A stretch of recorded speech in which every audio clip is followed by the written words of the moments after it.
Stay fragrant, have a good light. Fragrant night 5!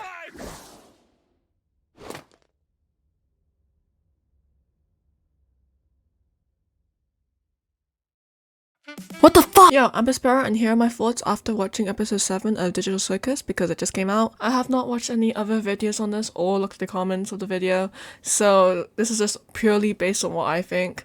Let's just get into it. Let's start with the scene that everyone remembers.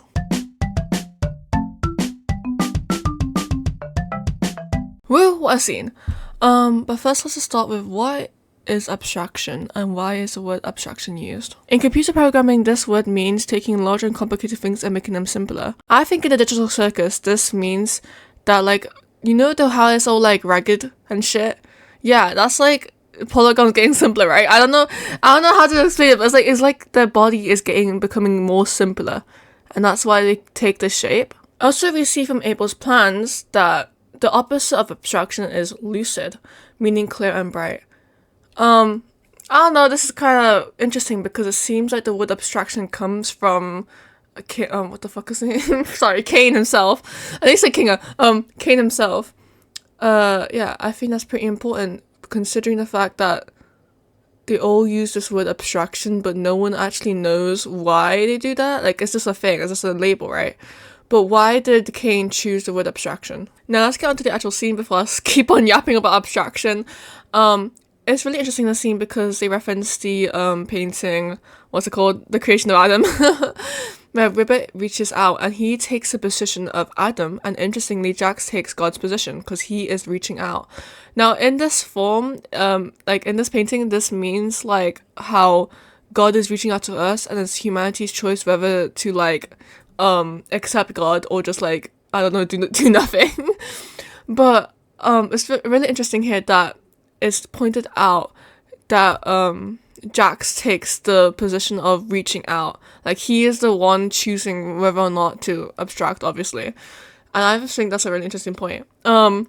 Also, if we look at it when he's like actually like hallucinating or like, I don't know, like high, he is naked, and that is the purest form of a thing. It's a purest form, it's natural, and it reminds me of the Garden of Eden. There's a lot of biblical references in the scene, and I think that's really cool. He's also relaxed, and he's surrounded by bright colors and faces of him and his friends, and this is where I find it really cool. There's lights, and speaking of lights, here's my whole point about lights.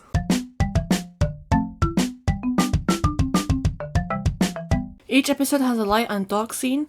In the pilot, there's the circus and the corridor. In episode 2, there's Candyland and an hour of bounds. In episode 3, there's the dark scene and there's all the others. Then episode 4, there's opening time and closing time. In episode 5, literally any scene but the bar and field scene. Like, the bar and field scene are the only ones I can think about, which is dark. Episode 6, there's the game loser and the loser corner. In episode 7, there is everything else and Jax and the end of the episode, obviously. So light and dark is important. And why is this important? Because in the dark, secrets come out and people talk. Also, I just find it really cool that there's a chessboard floor everywhere.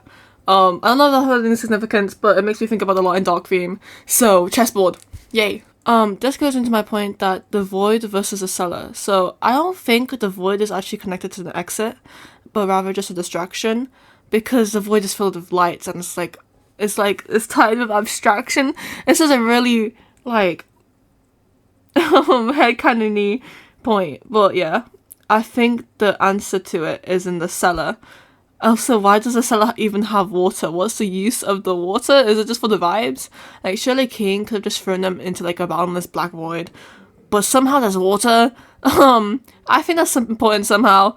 I don't know how, but mark my words, episode 8 and 9, I swear to God, that must have a point in there somewhere. The abstracted things, people, I don't know what to call these things, but they're common in the dark. And this could be because of how overstimulating these lights are. Holy God, if I was abstracted and I had to see that like 24/7, I would not like lights either. I think there's also a really strong point that Kathma was also in the dark room when he abstracted, and so was Jax when he nearly abstracted. I think the dark has something to do with abstraction. Also, I don't know how the fuck Queenie got into the fucking fort. Like, she could not fit in there. 2 ways. 1, Cain either made that memory up or forced them to be together in that moment.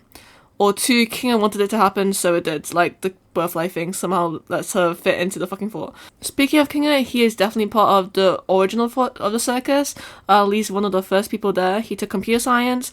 He has whatever this thing is. I don't know what it is. It might be a pass. I don't know what the hell this is. Honestly, he knows about the first abstraction, so he is definitely part of the origin. Speaking about like Kinga and stuff, it is revealed in the end of this episode that Kane can alter people's minds. And something happened to Scratch and the first abstraction. What's interesting here is that Kinga remembers this in front of a giant screen full of light.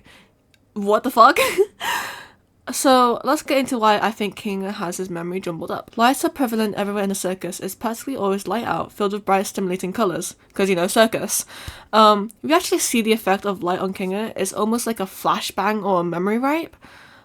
Maybe Kane used light to jumble Kane's memory because otherwise it would ruin humans' trust in them if they found out he messed with a human's head, right? But why did he permanently alter someone's head, aka Scratch's head? I think it's because Kane's aim is to make adventures that's fun for humans. If he altered Scratch's head to suit the adventure, that might have either directly triggered the abstraction or led to it. I.e., like, he wanted Scratch to love him so much that he just forced it upon him, and that somehow messed him up, like, in some way. Either directly causing him to abstract, or, like, indirectly leading him down a spiral. What do we know about why abstractions happen? Well, 1, it most likely happens when they are alone, and 2, a strong desire is felt. Kathmo being wanting to exit, and Jax wanting to see his friends again, being free. But also, in this episode, we get the whole Chinese room joke.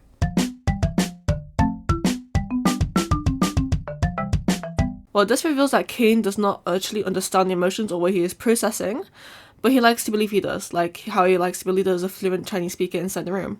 But I believe it's a fluent Chinese speaker who will give me advice. Overall, I don't think he's consciously evil, but rather a program that does not understand what it is doing and its consequences. And that brings us into the Macroverse. The Macroverse shows us that Kane has no outside knowledge, which is why he reuses assets, because he cannot access information to create new things. However, he did have some information at some point, because obviously he created the whole circus and all its adventures. So he must have had some way of gaining new information, or at least inputs from somewhere. He calls the outside place Macroverse, meaning large scale, but all he actually has of the Macroverse is this office images, right? It's meaning that he cannot see outside of what's outside the computers. So, I don't know. I think he's just like, he's a bit lost here. So what does this all mean? In my opinion, this episode establishes Kinga as one of the first people to enter the circus, obviously. He witnessed the first abstraction, Scratch, was a result of Kane's messing with his mind. Perhaps he forced Scratch to like him by destroying his mind, but that destroyed his mind, leading him to abstract. Did I say that twice? I don't know if I said that twice, sorry guys. Since Kane doesn't actually understand humans, he may have unintentionally goofed up and messed up the brain, because the brain is very, very complex and it's not very simple to deal with. As well as this, light and dark is very important. There are themes of facades in the light and truth in the dark. The dark is where characters realize things about themselves and may be the key to escaping the circus, at the very least realizing why they're in the circus. I think escaping is very, very low. I think the seller is very, very linked to this, and where the truth lies rather the bright void which is there, just there to distract. Binary choices such as blue and red are also prevalent. The doors, the buttons, and even Pomni herself has these themes of blue and red. I think this might be important in the end, where the characters are forced to make a choice, which is why in the end of episode 7 they're forced to choose between red and blue. However, I offer a third thing. Red and blue and green make the colours in digital screens. I think the characters will be made to think they only have 2 choices, but a third choice is ultimately what they choose. At least there wasn't a choice to begin with. This might be why Pomni has both red and blue in her character design, because you can't just choose either or, you can choose both, it's okay.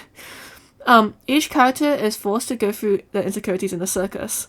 Each room we have seen so far reflects this. Kathmo is paralyzed fuck. What even is your room, dude? This is insane.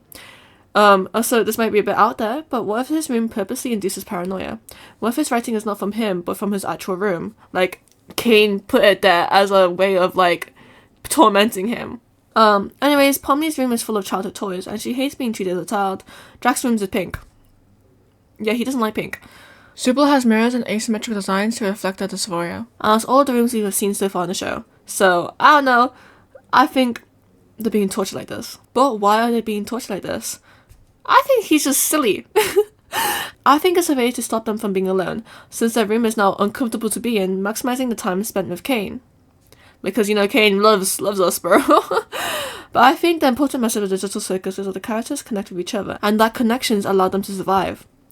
Jax's connections being broken led to a near abstraction. Both Jax and Kaufmo were affected differently by Ribbit's abstraction. Perhaps Kaufmo losing Ribbit led him to desperately search for an exit, leading to abstraction. Jax went into, whatever the fuck this is, like, jerk thing? I don't know, he's like a jerk. But who knows? My personal theory is that the first abstraction led to all the other abstractions due to loss of friendship and connections. This is tied into the first sin, Cain messing with somebody's mind, leading to the downfall of everyone else who enters. Because the loss of the friend leads to more losses, leads to more losses, you know what I mean. That's all I think. That's just a theory. A game. What? Wait, this isn't a game? Yeah, I know it's a TV show. It was a reference. Okay, well, whatever. I'm just yapping, and these theories are not concrete, like, at all. Maybe I'm pulling them apart. It's fun to think about and discuss, even if I'm dead wrong. Oh yeah, that's what I think. Tell me your theories below, or something. I don't know, what do people do here? Yeah, okay. Bro, this was a really fun video to make, so, yay. Thank you all for watching. Say goodbye to me, everyone. Goodbye.